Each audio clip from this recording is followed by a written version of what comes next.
Алло, мама. Ау, қызым. Менің мына жақта сумкамды алып кетті. Ішінде құжатым, билетім, ақшам бәрі бар еді. Мен ештеңесі қалдым. Бұл жақта ешкімді танымай, қайда барамын, не істеймін? Уайымдама, қызым. Дәл қазір телефоннан Қазалем порталына кір де, соз бөліміне кіріп, елшіліктен көмек сұра. Париждегі Қазақстан консулдығы саған өздері хабарласады. Жақсы, түсіндім, мама. Дәл сізді қандай жасаймын? Шетелде жүріп, күтпеген жағдайға тап болсаңыз, біздің SOS қызметіміз әрқашан көмекке дайын.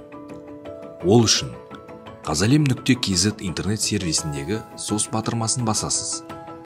Сізге ұсынылған сауалнаманы толтырасыз. Өзіңіз тұрған елдегі Қазақстан консулдығын таңдаңыз. Тұрған еліңіздің атауын жазыңыз. Мекен жайыңызды енгізіңіз. Кері байланыс үшін телефон нөміріңізді немесе электронды поштаңызды жазыңыз. Басыңызға түскен қиын жағдайды қысқаша сипаттап беріңіз. Жіберу батырмасын басыңыз. Сіздің жауабыңыз тікелей жауапты консулдықтың поштасына түскен соң, мамандар дереу байланысқа шығады. Қайда болсаңыз да, Қазалем сізбен бірге.